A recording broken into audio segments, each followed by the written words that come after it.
panelists. Kat Craig is an award-winning human rights lawyer and the founder and CEO of Athlead, a not-for-profit consultancy specializing in sports and human rights with a particular expertise in athlete activism. James Lynch is a founding co-director of Fair Square, a non-profit organization based in London that works at the nexus of authoritarianism, sports, and labor migration. He leads investigations and advocacy on issues including labor practices, civil and political rights. Steve Cockburn is the head of economic, social, and cultural rights at Amnesty International. He leads the organization's work on health, education, housing, and workers' rights, as well as sports and human rights. So, without further ado, I'd like to turn it over to our panelists for their opening remarks, starting with you, Kat. Thank you, Karim. Good evening, and thank you so much for inviting me. What a timely and fascinating panel I hope we will have. So, look, from my perspective, I'm going to talk quite top line about this. I've been working in the sports sector now for 7 years, and the number of times I've heard people talk about the power of sport, how it brings people together, how it unites us and brings hope. I've lost track of them altogether. And look, I feel that as well, right? I moved into the sports sector working in the charity world previously as a litigator in private practice as a lawyer in the UK. And what really frustrated me was that we turned into a time of identity politics where we were starting to hate people and being turned against each other when we'd never even met each other, right? And I think sport is actually really good at combating some of that. So before I launch into my critique of how sport operates, I want to keep hold of the fact that it can be a really wonderful space. And I think it brings a lot of opportunities for people in different contexts.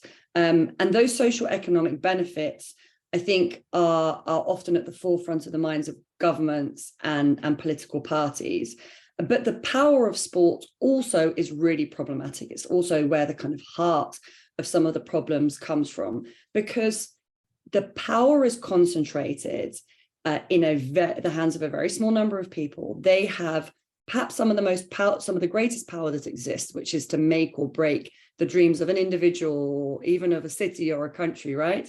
And that concentration of power is in a small group of people, of predominantly white people, predominantly men, and people who've been sitting in those positions of power for a long period of time, and they operate in an almost unfettered way. And as a human rights lawyer, I've been working in this field for 20 years, I can tell you the perfect storm for harm comes from a lack of diversity with a lack of accountability and a lack of transparency. And that, in a nutshell, is how sport is governed as a whole.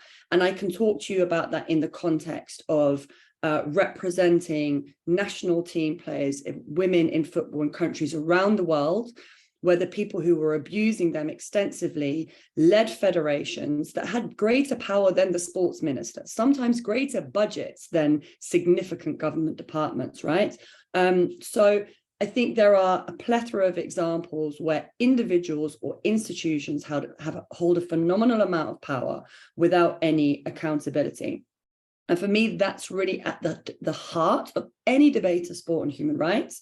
And it's what's broadly termed either the specificity of sport or the autonomy of sport. There was some good reasons for sport to develop in this way over time, right? If you think about the history of the Olympics, which you alluded to already, you'll see circumstances where actually these are opportunities for phenomenal individuals to compete against other phenomenal individuals across borders, right? And again, it can kind of bring us together in this marvelous kind of performance of human miracles. So there are good reasons sometimes why sport was able to operate without any interference from kind of political infrastructure. But it's also been a bit of a sleight of hand. If you think about how sport is governed, right? Most sport is centralized through international federations. Those international federations operate usually from Switzerland. They operate as charities officially in a country where there is very little oversight in terms of how charities operate, but they act like they are big companies. But they don't have stakeholders. They have very little democratic accountability. There is very little oversight. And again, that kind of creates this perfect storm. And sport has always convinced everybody else that they should be able to operate autonomously and free from political interference for the benefit of fans, athletes, etc. The brutal reality is, in my mind, unquestioningly, that is not the current situation. So this autonomy of sport there is a space for it, there is a validity to it, but what we have seen that there's been little to no inclination by sports federations who have become increasingly powerful, right, as things like the Premier League develop, as sponsorship money becomes far greater. There's now far more power in a place which is unregulated, and they have shown little to no inclination of their own volition to implement human rights standards. So that, to me, is where the Labour Party, where government, where political parties, and where civil society have an opportunity and an obligation to raise the cost of inaction, right? We need to either intervene, right, or ensure that these organizations, which are huge, have at least some kind of scrutiny. Think and compare that to how we've looked at corporate responsibility over has evolved over the last 20 years or so, where there is a demand for greater human rights due diligence and implementation, and where companies are unwilling to do that, they are regulated. So I've gone quite top level with that, but for me, that is the context within which we frame all discussions, whether it's racism, sexual abuse, migrant worker abuse. Any of these major political and human rights questions in sport have to be seen through the prism of how it currently organizes, operates, and regulates itself. Those are all fantastic points, Kent, and I really look forward to delving a little deeper into all that with you very shortly. I'd like to turn it over to Steve now for his opening remarks. Thanks very much, and yeah, thanks for the invitation.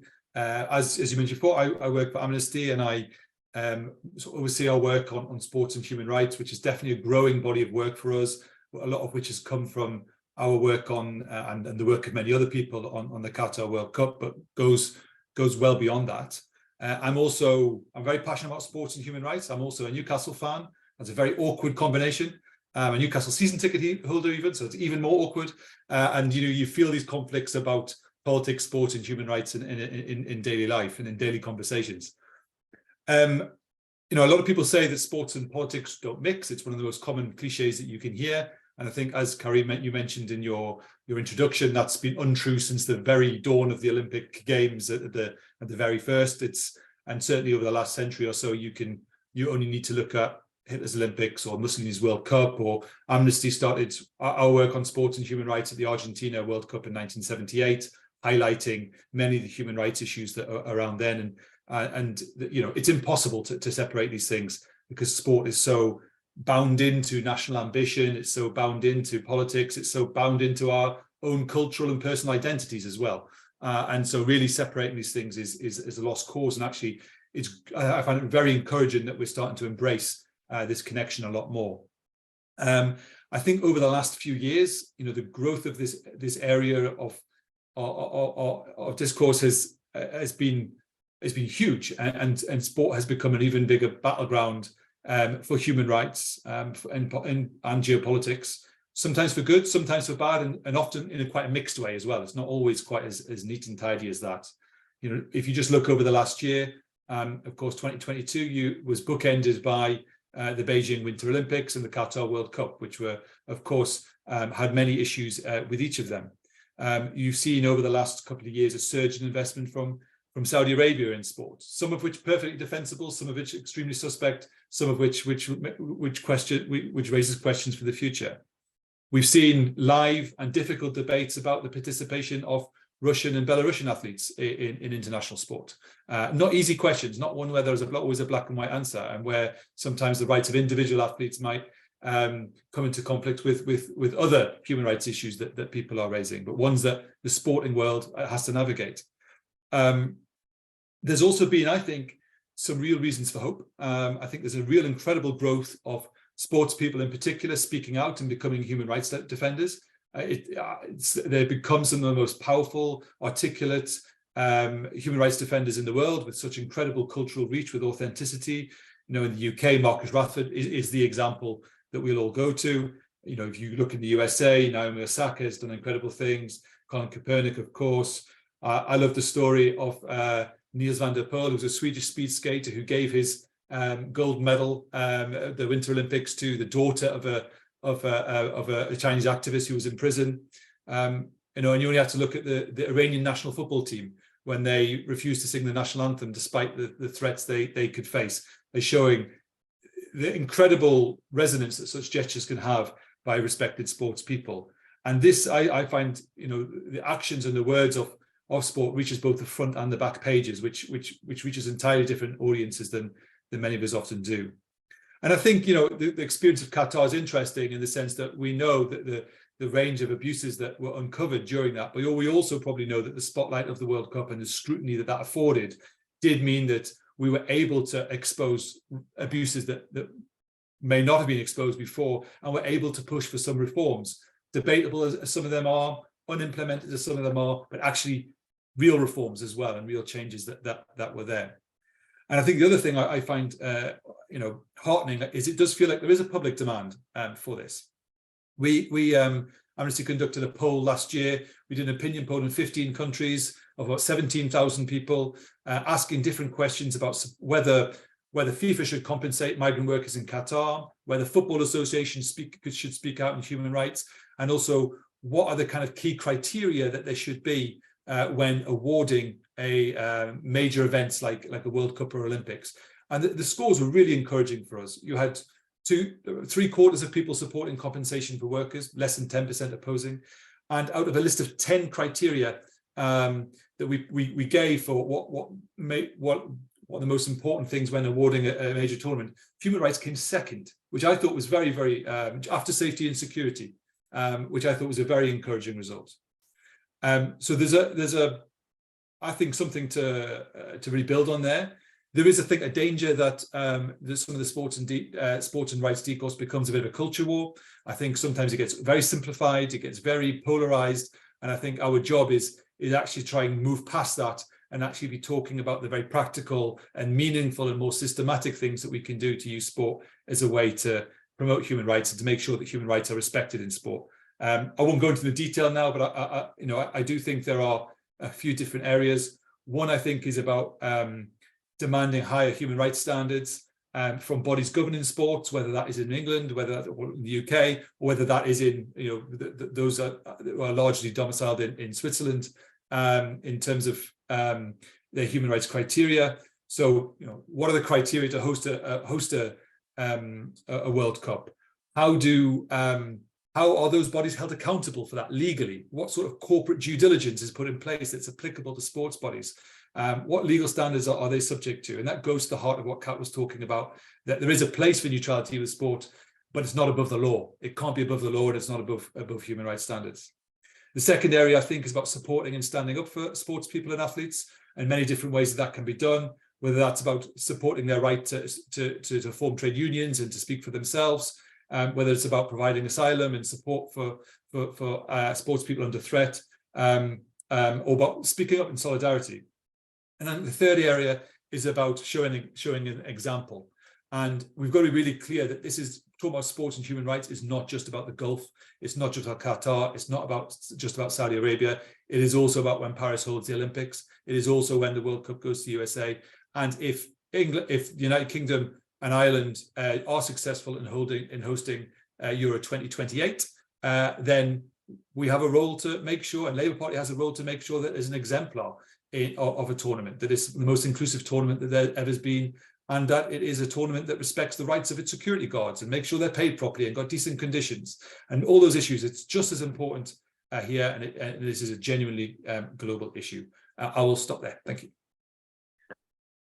Those were fantastic points, Stephen. I'm very, very grateful that you did mention that final point about it's not just Qatar, it's not just Saudi Arabia, even though they are the very prominent talking points right now. This goes beyond that. And yes, even the Western world can look at itself and say there's a lot to do to improve the human rights, diversity, and accountability for its actions. So I look forward to discussing that a lot more with you. We'll turn now to James Lynch for his opening statement. Thanks, Karim, and Kat and Steve as well. Yeah, so I'm a co-director of Fair Square. We work on, as Karim said, sport and authoritarianism, migrant workers, and everything in between. And I think a lot of being honest, I think a lot of the thinking that we've done as an organization has come out of our work on Qatar 2022, when we saw these issues kind of, collide. I mean, I wanted to just, briefly think about why should the Labour Party kind of care about sport and human rights? There's a lot else happening in the world, so many challenges in Britain and beyond. I mean, I think I wanted to start a little bit sort of echoing some of Kat's points. I mean, it is about, for me, it's about the power of sport, and all that brings. It's incredibly powerful politically around the world, and it's so ambitious in what it claims to represent and the values that it sort of seeks to spread. And sporting bodies talk about bringing people together, about showcasing diversity, the power of opportunity, about social development, and much of that can be achieved and has been achieved, which again adds to that sense that there is a real power here. And sport increasingly involves high-level political, financial, corporate engagement. So this is creating a situation where you have particular risk of misuse, and sporting institutions aren't particularly available to brush off criticism. They're insulated by a kind of layer of glamour and political power, and their governance allows them to evade scrutiny. And I totally agree with both Kat and Steve about the need to kind of review that model of sporting federations. So the misuse of sport for nefarious state projects and the abuse of people as a result of sports events, I think, does need specific engagement by governments and of course political parties. So I think it's a really important topic for Labour. I think one thing I wanted to highlight, and it's something that the Fair Square has been trying to work on a bit, is the fact that having human rights abusers involved in sport isn't just bad for human rights, it is bad for sports too. These are not, human rights abusers who either take control of sports or sporting federations or host events are not, they're not responsible actors. They tend to be unaccountable. They might be much more likely to distort sport through doping or match fixing or financial manipulation. They expose sport to kind of geopolitical risk. And fundamentally, they just don't have the interests of the sport and the communities that within and around sport as their interest. So in terms of how Labour could engage with sport, or things it should think about when it thinks about sport and human rights, I just wanted to highlight kind of two key, I suppose, two key elements, I think. And I'm thinking here particularly about state investment in sports and mega sporting events. I'll give a couple of examples. The first key element I think is critical to any engagement here is consistency. So consistency between countries, consistencies between clubs. I think, we look at 2022, as Steve mentioned, you had these two tournaments. There was a slightly bizarre discrepancy in that there was heavy reporting and credible reporting on the human rights issues in relation to the Beijing Olympics and the Qatar World Cup. But what you had was a diplomatic boycott of China. You didn't have a diplomatic boycott of Russia's 2018 World Cup, which came shortly after what would we call it anyway, the sort of Russia's aggression and its support for for sort of non-state actors in Ukraine and its moves in Crimea. You didn't have a diplomatic boycott of Qatar 2022. I'm not saying there should have been one, but why are we ending up with these situations where certain tournaments are getting certain political treatment and certain are not? I think the other example I would highlight would be you have the Newcastle takeover of Saudi Arabia. Sorry, the Saudi Arabian takeover of Newcastle. A strange Freudian slip there. Being welcomed, indeed pushed forward by the British government about 6 to 9 months before Britain took firm action to get Roman Abramovich out of Chelsea. And why did they get rid of Roman Abramovich? Because of his close links to the Russian regime and its illegal war in Ukraine. Now, the Saudi regime, as is probably well known, has been responsible in the Yemen conflict for one of the worst humanitarian situations context in the world. That's the UN that has said that, and multiple violations of international humanitarian law. So why such a radically different approach? Well, I mean, the obvious point here is politics, right? The Gulf states are very close allies of the UK. And I guess I should declare I used to work on the Gulf for the Foreign Office. Human rights abuses just do not feature heavily in the UK's relationships with the Gulf. These are incredibly important bilateral links with commercial ties, investment ties, energy ties, and of course, defense and military ties, which Karim referenced. So that's why fair square we call for banning of all state ownership of English football clubs. And I think, by the way, when you read the wording of the sanctions on Abramovich, it's because of his links to the state.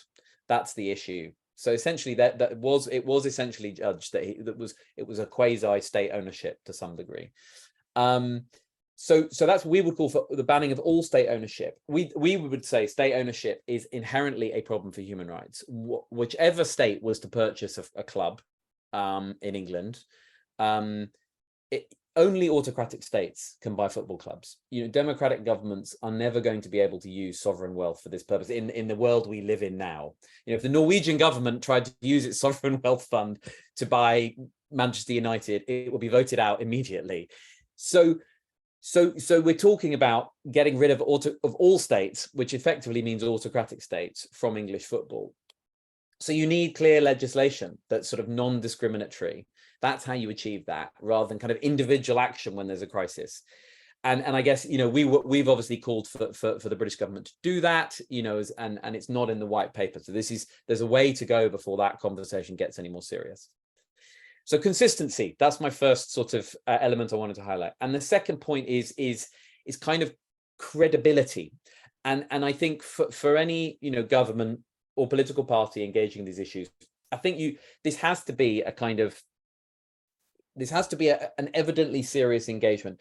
I think what we all notice, right, is the politicians who, when a tournament comes around, for example, they suddenly take an interest in the fate of LGBT people in Qatar, and say, well, I would never travel to Qatar. And then you look at it and you go, oh, actually, they went there on a paid trip, 2 years ago or something.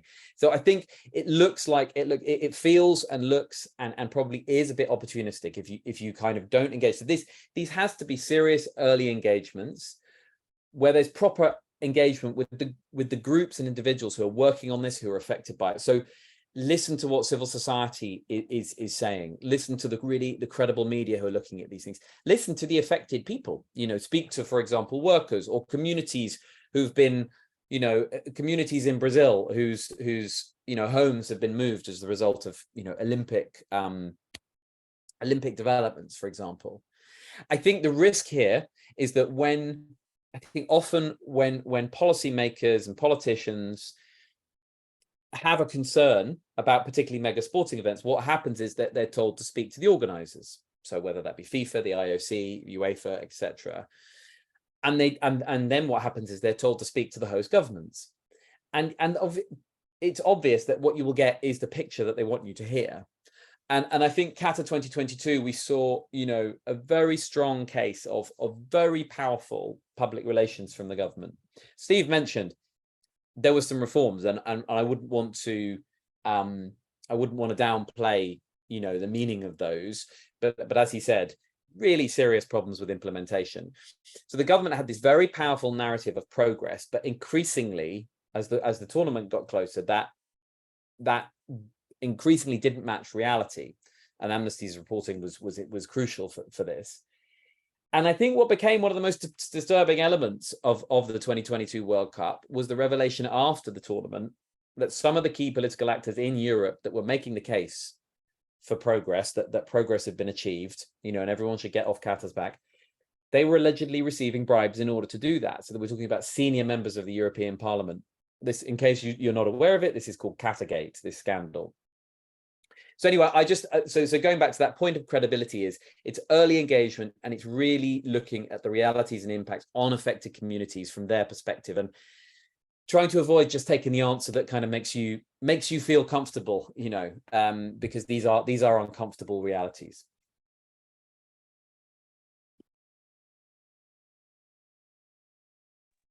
That was an excellent series of points, James, honestly, and there's a lot there to cover. I honestly want to pull back a second to one of the points you made regarding the state takeovers of sports aren't actually just bad for human rights, but they're bad for sports overall. I agree with you, but I don't necessarily believe that fans of these particular sports agree with you, particularly because there have been more subtle and complex examples of this sports washing, of these sort of sports takeovers. I'm thinking primarily of the United Arab Emirates and Manchester City. And now you speak to Manchester City fans, they'll tell you that not only has the team itself improved significantly, I mean, they just won the treble this year, but so has the surrounding area. And Steve, you might be able to talk about Newcastle and changes that are occurring there, but this is primarily Manchester, where the United Arab Emirates has bought swaths of land and real estate for very cheap, apparently. So how do we reconcile this idea that fans are convinced that this is actually in the benefit of this sport, that these authoritarians are actually benevolent leaders? Well, if we can't convince the fans, how are we going to get that message across to the government, which clearly, based on a lot of the points you've made so far, agree with that as well, and based on what the reporting I've seen at Fair Square. So how do you reconcile that? Yeah, that's a great question. I mean, absolutely, undoubtedly, Man City fans would not agree with that, or many of them. Yeah, we just put together a report called Easy Cities to Buy, looking at this issue and looking at the kind of relationship with UAE and Saudi Arabia and Manchester and Newcastle, respectively.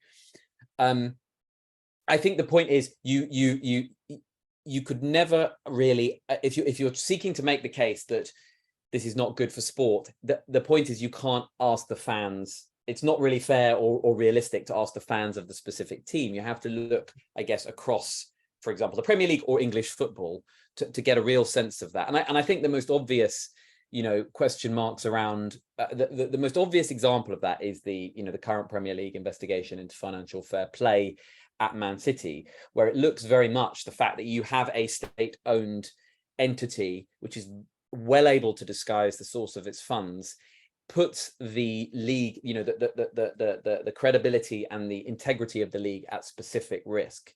I just wanted to, and I do think that's really, really important, because you see very much the same thing. Paris Saint-Germain has had, more, I think, higher fines than any other club in Europe from UEFA for that. Briefly wanted to touch on the investment point. I'll leave Steve to comment on Newcastle. But I think when we look at Manchester, and you've seen certainly a Labour council there that has been extremely keen to pull in that Emirati investment with very much a kind of strong support from Westminster, from the Foreign Office and over many years. I think when you look at the value of that investment, it's certainly something that the council's leader recently, in response to our report, Bev Craig, really pushing the investment in the housing.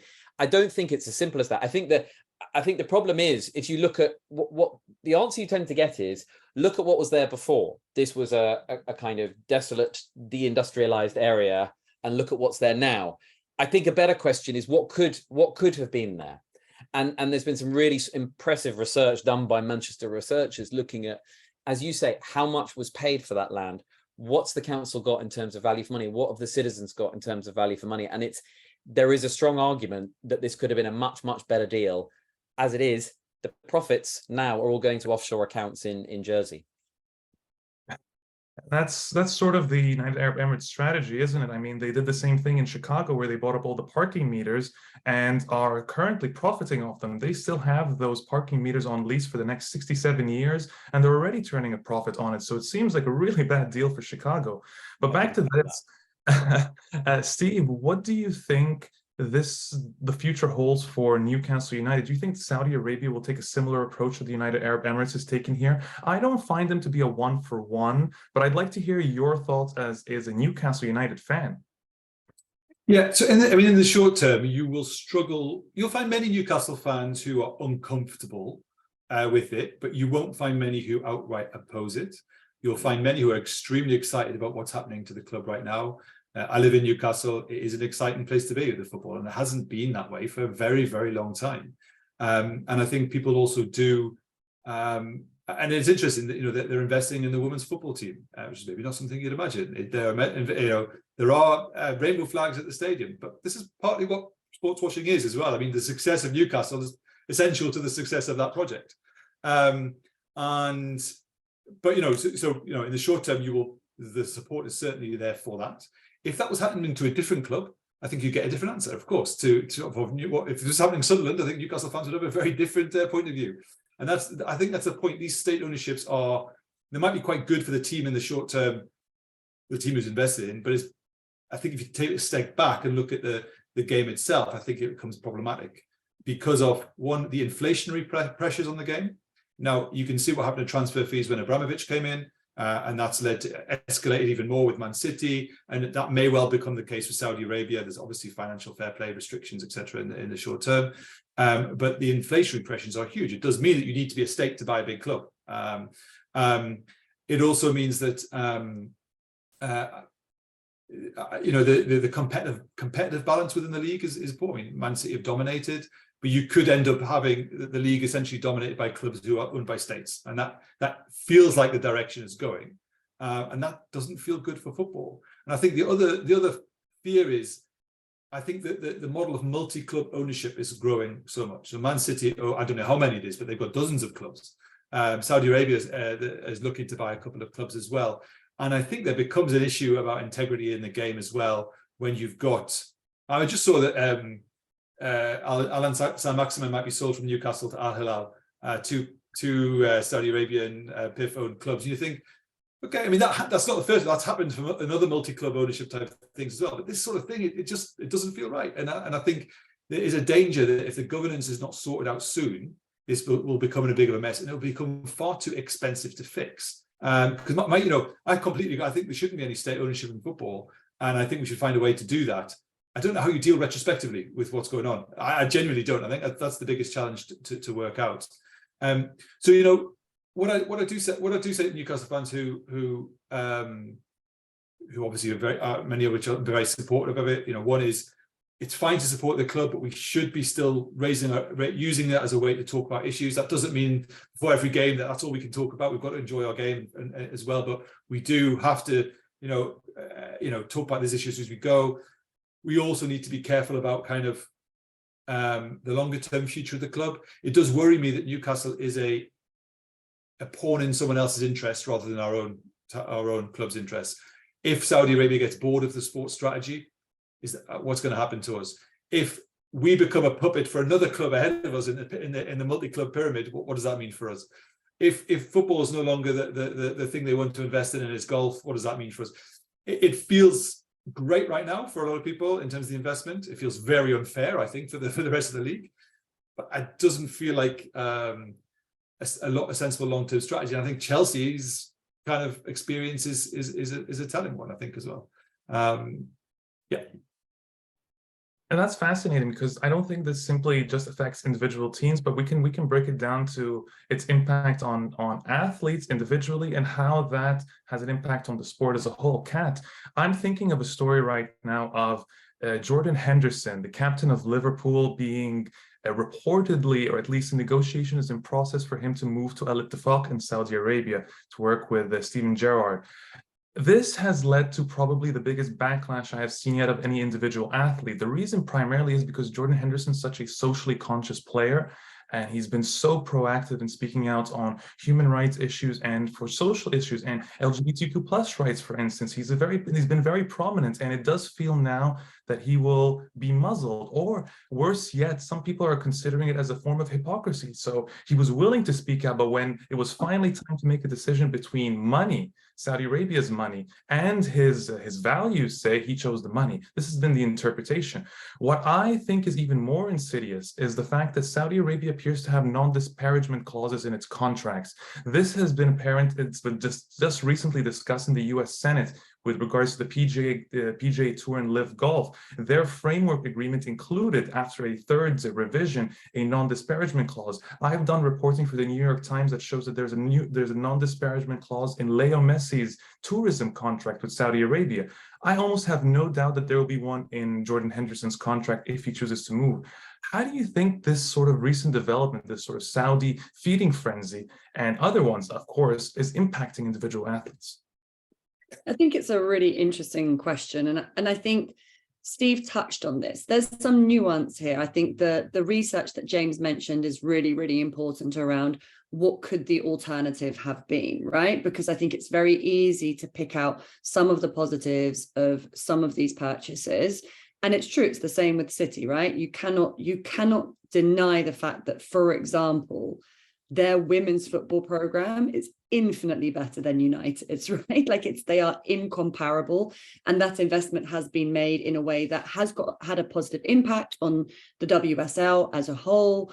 It's had a positive impact on the development of women's football in the region, in the country, etc. So look, there are nuances, right? And there are opportunities from a player's perspective, where there are more markets, there are more opportunities, etc. I just think all of this is about recognizing the particularities of sport while also treating it in the way that we treat anything else, right? Because it isn't so different and so distinct from these other big geopolitical conversations that we're having.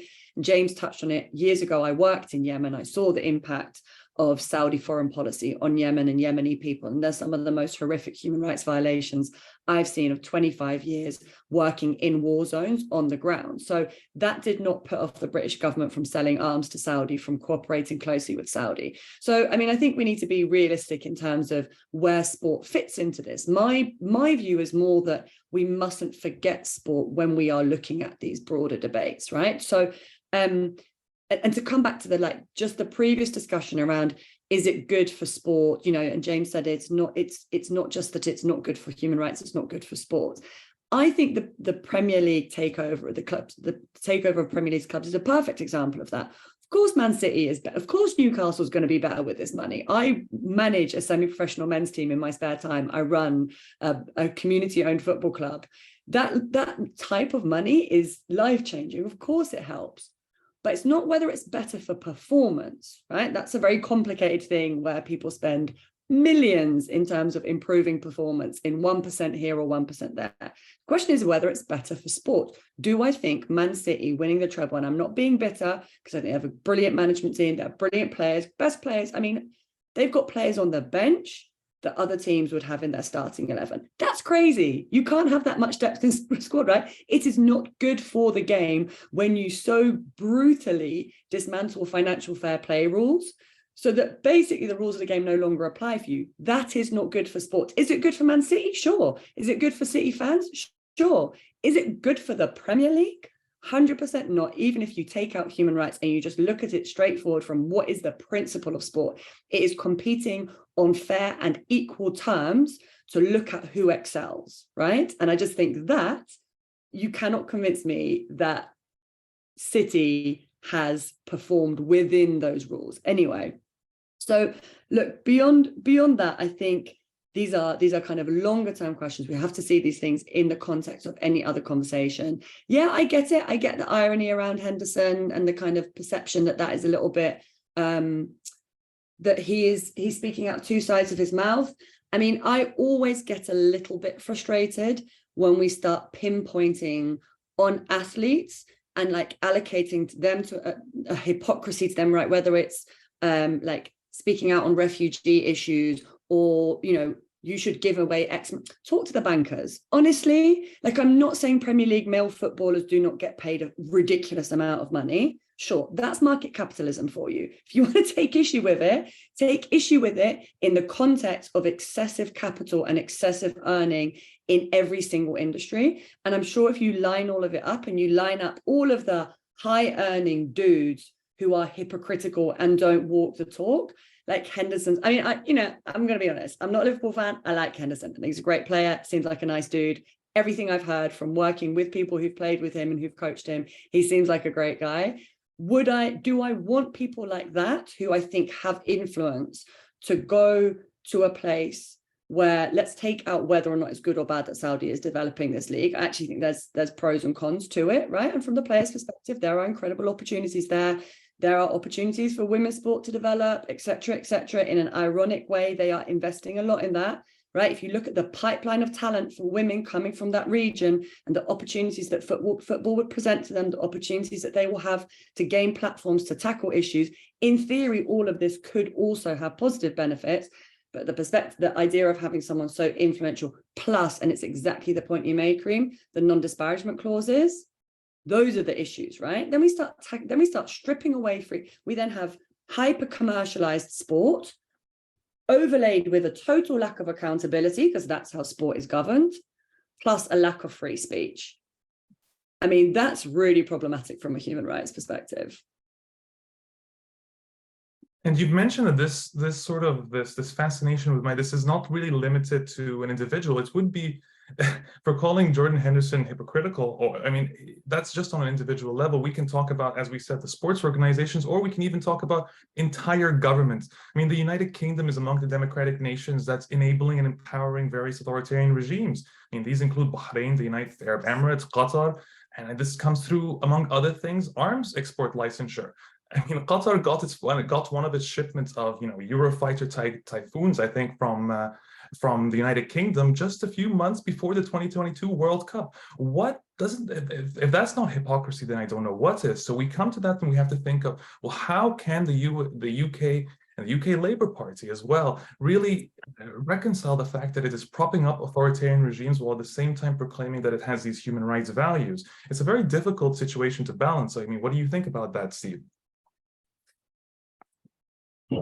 Yeah, it's hugely difficult in the sense that we've always seen hypocrisy in terms of arms sales in the UK. We are supposed to be having ethical standards in our licensing, and that's obviously is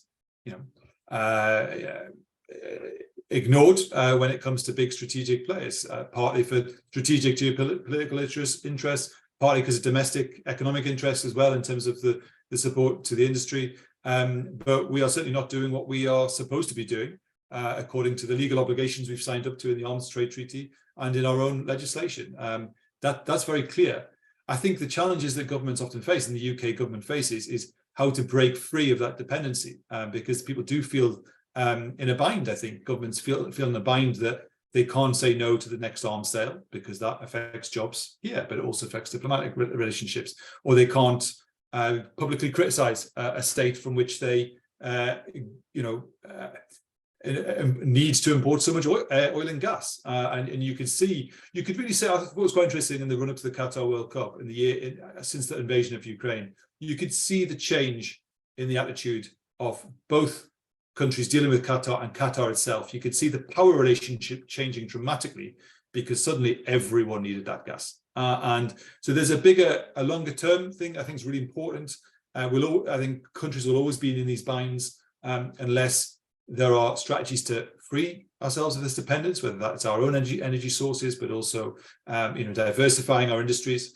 But we have to be very clear on what our values are. So on an international stage, so that those values are not for sale, they're not for debate, and it's not every sort of dirty deal comes along that people know that Britain can be bought. I think so. There's a longer term sort of political project that needs to be done about creating our own green energy sources that will make us not only good for the climate, but is also stronger in our foreign relationship and better capable of being a more positive diplomatic player in the world.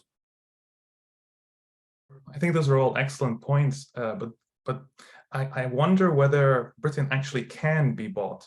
I mean, we can take it that the dependence goes beyond simply oil and gas and goes directly into sports, as we've seen. In doing some reporting on horse racing in the United Kingdom, was flat out told by some significant figures in the industry that it simply would not exist without the money coming in from places like Dubai and Bahrain. So, I mean, the UK relies on the Gulf even for its own sporting events. So that's really not a good sign, James. So if we're looking at, the Labour Party or any UK government trying to actually take strong stances on sporting events, how can they possibly actually realistically do so when they are already dependent on said entities that they're supposed to be criticizing? It's a difficult position to be in. Yeah, and at one level, I guess the question is, what is the Labour Party's sort of planned posture towards the Gulf states? You know, which and I think, you know, we could easily take this into that discussion, right? Like what, because, you know, when I was in government in the Foreign Office, it was a Labour Party, and it transitioned to the Tories just before I left to the coalition government. And actually, policy didn't change particularly. You know, the Labour Party government was very committed to developing deeper, closer relations across the board, you know, whether that was investment or energy or trade. I think in a way, and it will be, I don't envisage a situation where the Labour Party, you know, should it come to power next year, is going to radically change that model. It doesn't, I would be surprised for all the reasons you've set out, but, you know, and Steve mentioned the kind of, particularly the gas relationship with Qatar, but, you know, equally the investment and just what Britain needs from the various Gulf states is a lot at the moment, particularly post Brexit. You know, given that we are constantly in search of new trading partners, you know, and it's quite difficult actually for us to really deepen our trade with the GCC. There's not actually a huge amount further it can be done in terms of deals, but nevertheless, no government is going to want to sort of reduce its pool of trading partners in any significant way.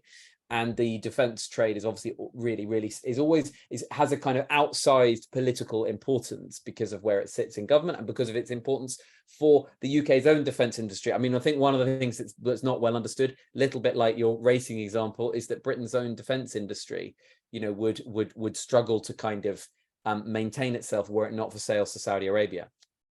And that's, of course, why, you know, that whatever else we might have heard, that's why Britain has so relentlessly tried to keep selling arms to Saudi Arabia throughout the Yemen conflict.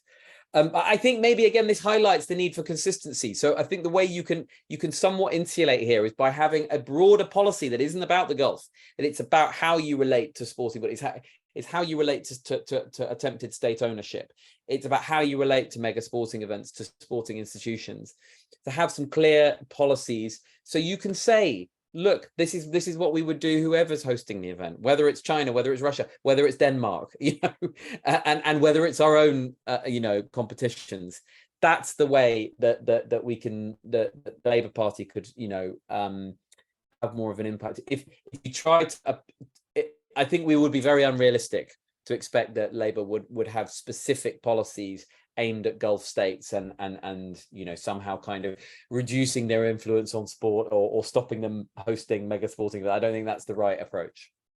It doesn't seem realistic, absolutely, yeah. But you did touch on this consistency theme, and I think that's really important. Kat, say the UK Labour Party is able to apply some sort of consistent, you know, human rights platform of some sort consistently across the board with various countries, not just the Gulf. How do they go about engaging with society, as we've mentioned, and athletes and sports organizations in a better fashion, so in a way that actually amplifies the voices of those who, you know, who need amplifying, while at the same time applying this level of consistency? Is there a path forward for something like this? Yeah, I mean, I really agree with James around having a consistent policy. I think that's critical, and I think in relation to it's important for lots of reasons, right? So the way that I would approach that is to look at first these particularities of sport, and we've touched on many of them, and I think there are two that are really interesting. One is that your point around horse racing, I've heard that same narrative across different sports. We've talked a lot about football, but I hear across different sports, Britain is being perceived as a concierge state where you purchase power and political access through the sporting infrastructure, right? And it's not about persuading fans, right, that Saudi is a great place. It's about having access to the top level business people in those closed rooms. And that is very much why Britain is being targeted. Make no mistake, that is an explicit policy across multiple states and multiple companies. So that is a particularity of sport that we need to be mindful of, in the same way that the Labour Party needs to be mindful of the fact that decisions that you make will influence whether people in Newcastle vote for you, right? And that's a big voter base for Labour. So I get that. So if it was me, I would look at this policy, I would think about the particularities of sport, I'd think about the risks and opportunities that it presents to the brand of the Labour Party, right? I'm talking in commercial terms, but I think it applies. And I think the brand of the Labour Party is something that Labour Party could do with revisiting and thinking about what it stands for, right? So look at the risks and opportunities internally, externally, and then overlay that with our existing policies, right? So these are the particularities and the risks and opportunities in sport. This is our position in relation to Gulf states. And then exactly what James has said, be consistent, and then do the two things that create change. You incentivize positive change and you punish or hold to account negative change, right? Like that's basically your framework. If you want a framework for policy, voila, Labour Party, that's how I would do the approach and I would articulate it. But to your other point, where I think this is a critical opportunity, right? So I work predominantly, when I work with athletes, I work with individual athletes on individual projects that they work on or individual issues that they want to tackle.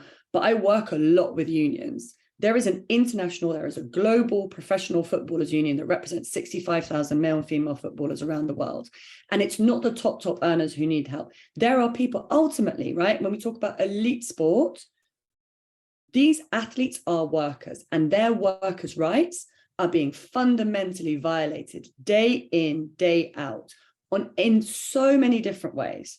So this is a unique opportunity for the Labour Party, right? To recognise that athletes at an elite level, first and foremostly, are workers. Work with FIFPro, the International Footballers Union. There is a World Players Union that represents mainly team sports, right? I think with individual athletes who are not professionalized but compete in an Olympic cycle, it's harder to get hold of them and support them. But there are organizations like the Sport and Rights Alliance, which Amnesty is part of, the Centre for Sport and Human Rights. I'm a senior advisor there. They do phenomenal work working with parties, governments, sponsors. They work with federations to try and kind of mainstream this stuff. And Steve mentioned it already, right? There is a huge risk for people to speak out. So at the moment, what happens in practice with athletes, and James and Steve can speak to this in terms of like workers in construction, etc., for mega sporting events or other stakeholders on the ground, like local communities who've been displaced or abused in other ways. They exist in such an unusual ecosystem where there are so many stakeholders that are too frequently overlooked by main civil society organizations, right? And Amnesty's done a great job at tackling this, Human Rights Watch. There are a number of others, but I come from the human rights sector, and the number of people in that sector who are fully engaged with and cognizant of the issues that exist in sports is really quite limited. So a major thing that Labour can do is recognize these are ultimately workers, right?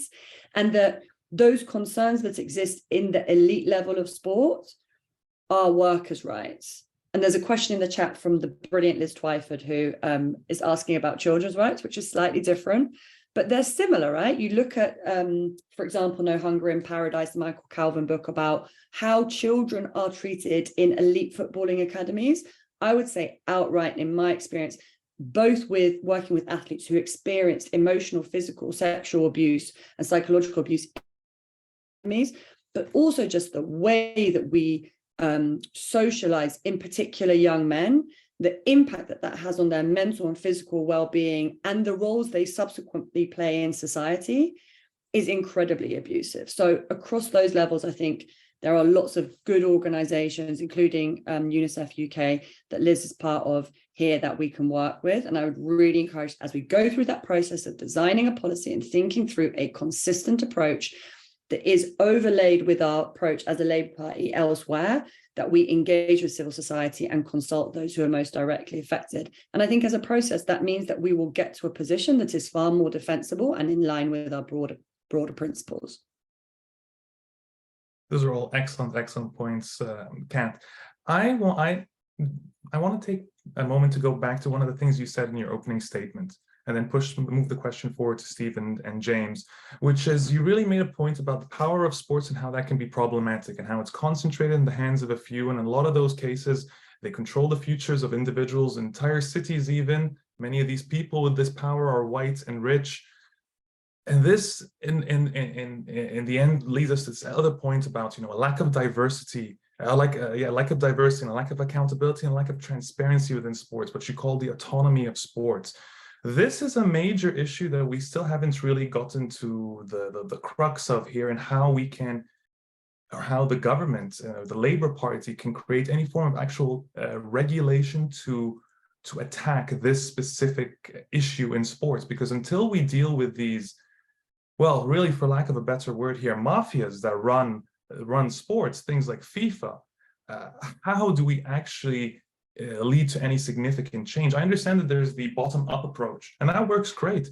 But at some point, we need to take the top-down approach. And if we don't get, the kingpin of these issues like FIFA and actually hold them accountable to something, some sort of democratic oversight, well, what can really change in the end? They will just continue to go make deals with these authoritarian regimes. That's what the Olympics loves to do, isn't it? It hosts events in authoritarian regimes because there's no accountability, no bureaucracy stopping them from siphoning as much money as they want, building outrageous stadiums, and leading to all sorts of exploitation. So Steve and James, I'd like to hear from both of you on this.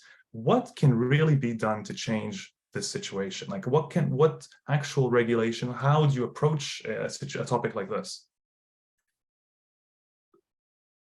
It's a huge question because they've become empires, right? I mean, that's the reality is trying to reform FIFA. It's very, from within or working with the existing structures. It's very difficult how you do that because the whole thing is a political game about re-election and redistribution of money and all these kind of things. And it's interesting. So we work quite a lot with FIFA, and there's an administration side that actually you can work with. And there's some good people there, and they want to make the game better, and they want to do things that are good. But then there's the political side, which is a different animal altogether.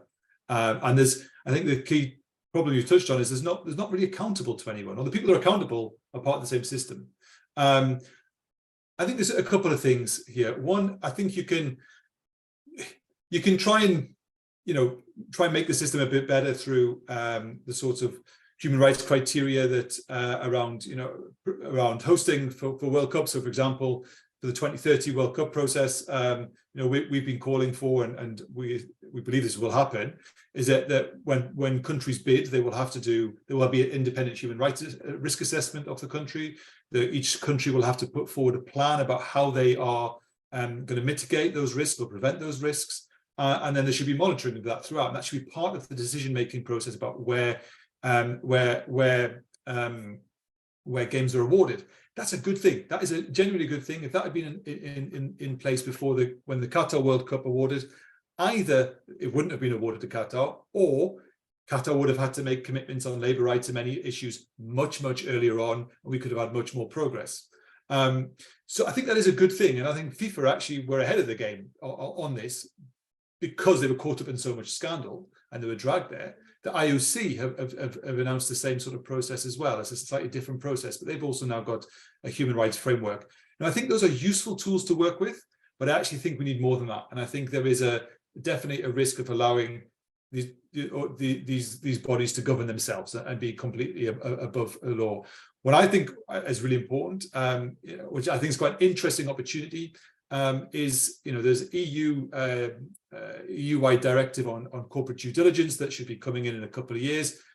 Doesn't cover Switzerland, where most sports bodies are based, which is a problem. But there is a movement within Switzerland, for example, to introduce sort of matching regulation in Switzerland, and that could be a really interesting opportunity to try and use the mechanisms in Switzerland, where those are based, to give them obligations, to create forms of accountability. That will require some leadership from the Swiss government as essentially the host of almost every one of the global sports bodies. But I think would be something that we should push for, that other friendly countries should push for, but of course civil society should do as well. And I think that's when you might start to see a more sustainable change. Otherwise, we may make progress, but it's always contingent on the goodwill of those in power. And I think that's not good enough. What do you think about this, James? Yeah, I mean, I think lots of very good points, and I broadly agree. I think, yeah, I have to say, I sort of feel we've collectively got about as far as you can get by pushing FIFA from, yeah, as you say, from the outside or from the bottom, saying you should have better policies and implement. I mean, I think there's still things that can be done, as Steve mentions, but to a degree, there's always going to be a major problem with implementation, given the politics of the organization, and given and I think, you know, we should expect, obviously, to see, you know, you now have a situation where, for example, the one of the leading powers within UEFA is the head of Qatar Sports Investment, who also is the chairman of Paris Saint-Germain. I think we can expect to see increasing influence from some of the people, the autocrats and others who, you know, in the game. So there are just major issues in terms of the sports governing themselves, as we say, and I think the answer has to be regulation. It's difficult to know exactly where that should be. I can see there's a sort of question from Ben Kitchener in the question. I mean, I think if you look at, you know, the one sort of the one bit of serious enforcement has come from the FBI on FIFA, but the US approach, I think, is likely to be a sort of law enforcement approach. So the question is, yeah, Steve mentions the EU. You know, is there something specific that the EU could do to actually regulate sport? It's a huge market. It's what it's been doing on tech, is to kind of use the Brussels effect, you know, to try to you regulate something, and then anyone who wants to operate in that market really needs to comply. So even if you're not directly affected by that regulation, you would need to. So I think that's somewhere. I think that's an area to look at. I mean, I think it goes to the point, right, that I think we are all agreeing that sport shouldn't be left to itself as if it's like the church. I mean, I think that's basically what's happened with the church over the years, right? Is that we all agreed this was an area separate. It wasn't business, you know, it wasn't private quite. So therefore, it should be left to itself. And that has obviously had, you know, many of the same issues that we're talking about with sport, abuse of power, you know, sexual abuse and so on. So I think there needs to be, and you can see that there is a little bit of consensus around that building. And obviously this announcement, the white paper, you know, and the promise of an independent regulator for football is kind of pointing in that direction. So I think, you know, one thing that the Labour Party could do, you know, would be to really ensure that if that regulator, assuming that comes through at some point, that it has real teeth and that it's given and it's really independent and it's allowed to address some of the issues we've discussed today. Can I add very briefly to that, Karim? Please do. I agree with the human rights due diligence principles that Steve has raised. I think that's practical. We should just make sure that they loop in and include sport, albeit with all the challenges around the governance setup of sport and it being often based in Switzerland. I think there are things that governments can do around mandating certain actions around funding conditions. I think in the UK, that's really, really important. I think improved efforts towards safeguarding, DEI, all of these things will improve at a local and national level how we tackle that. And then I also think the nature of sport being this kind of hybrid, kind of a fake charity / business type setup, is that there is therefore soft law and opportunities for influence in that. And where I've seen a lot of success is where major corporations who have the people who FIFA care about sponsors. They don't really care. They probably don't really care about the Labour Party, in all honesty. They're Teflon in terms of how journalists write about them. We're constantly criticising them in the press, and they barely care unless you're one of a small number of outlets, although it's very, very important that journalists do that work for the purpose of educating fans, right? They care a little bit about fans. They don't care terribly about athletes. They care about sponsors.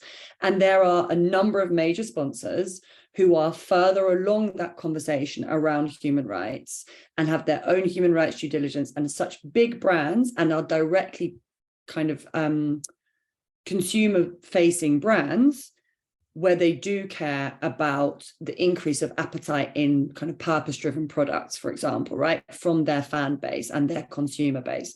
So I think when we have those conversations with big business from a Labour Party perspective, it's also really important that we're just cognizant of the opportunities to persuade sports bodies, again, raise the cost of inaction, that if they don't do something about this, it's ultimately going to be more financially and politically costly than doing something about it, because that's where they currently are. The current situation is if they do nothing and they stall, people get tired, everybody was worried about Qatar. And that, look, I was going to boycott it. It's one of the best World Cups I've ever watched. It was super hard. I loved that Morocco story. I was just by the time that started going, I was just sucked in, right? I loved it. I loved that they were holding up Palestinian flags. Like, this was all the great stuff about political football, even though I knew it was just a terrible, terrible competition from a human rights perspective.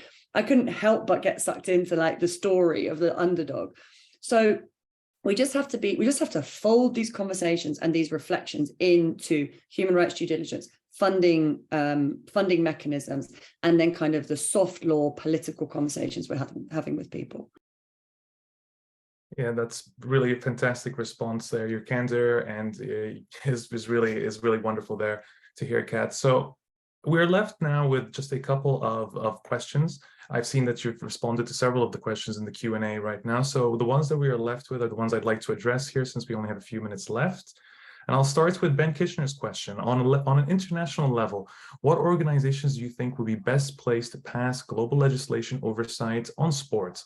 And which other obstacles do you see that aren't just other authoritarian states, e.g. big power like the US blocking legislation being slow to change? Steve, would you like to answer this one?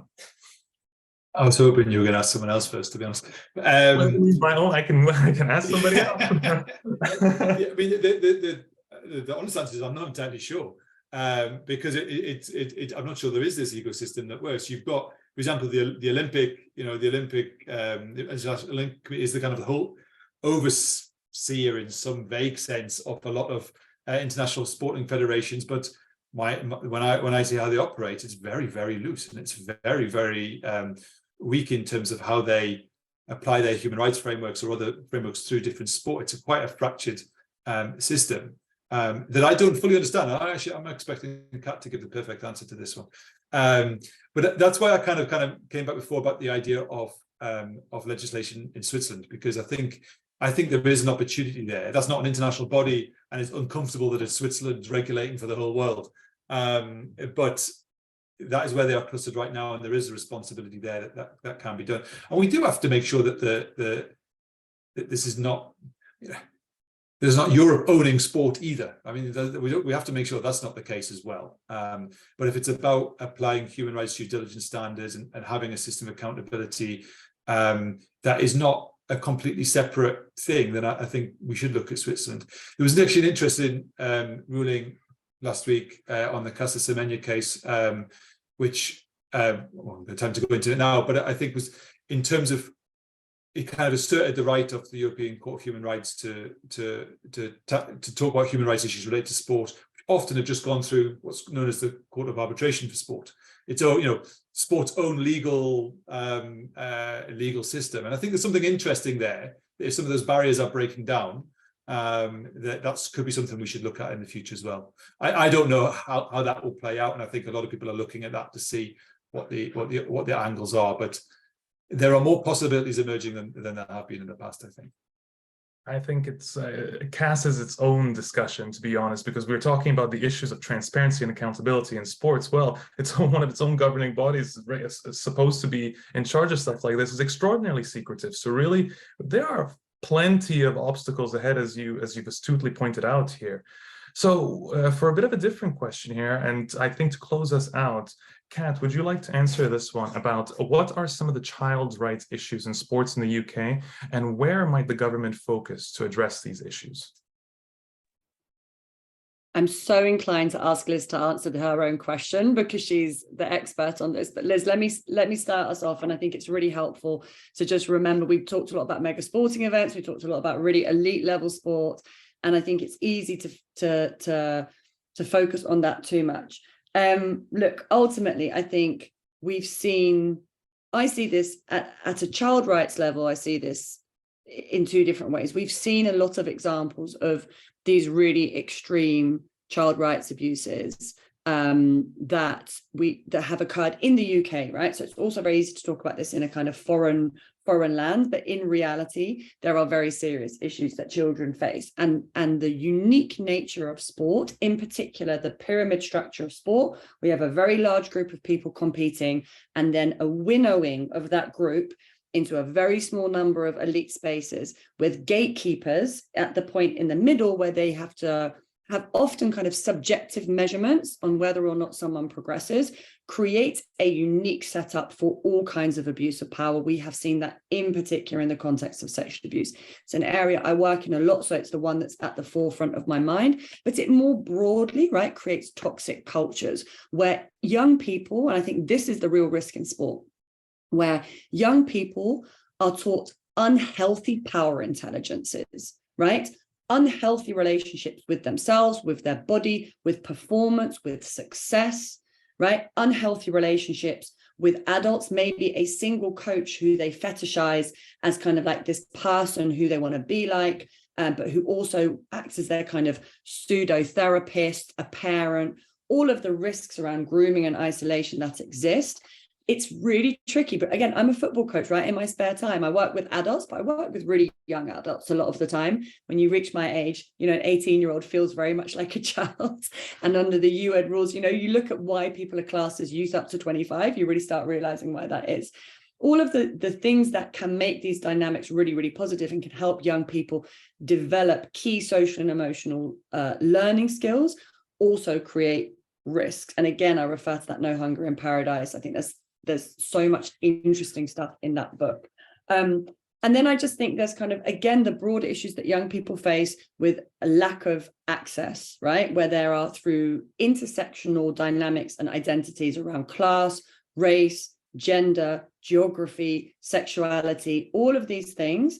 I think there is a lack of opportunity. So if sport is both this really great and often quite perilous place, then we have to make sure that one, it becomes safer for children in particular, and two, that there is equal access to these amazing opportunities that, you know, I think many of us, you know, I played sport when I was younger, it really helped me develop in lots of different ways. And the final piece I'd say, and Liz knows that I'm going to say this because this is my real bugbear, is that we don't make systems better unless there is a degree of accountability and remedy. And I think when you deal with young people, children and young people whose rights are being violated, it is absolutely critical. And maybe Liz can pop this in the chat. There is I think UNICEF recently did a piece of work around consulting with young people and making sure that we involve them in the remedy processes as well. And UNICEF is working on another piece of work on that, so that we make sure that we understand what the risks are, understand what the opportunities are, and that when things go wrong, there is actually an adequate remedy system. And it's that kind of stuff I think the Labour Party needs to be working on as a kind of sophisticated, nuanced party that can see both the positives and the negatives in such a big cultural influencer. Thank you so much, Kat. Thank you, Steve. Thank you, James. I can honestly listen to you all talk about these topics for hours and hours, and I wish we did have more time to chat about them, but unfortunately we're out of time. It has been a pleasure sharing the stage with all of you, and I look forward to hearing from all of you in the future as well. Thank you so much for joining us today. Been great. Thank you very much. Thank you. Thanks, Karim. Thanks, Kat.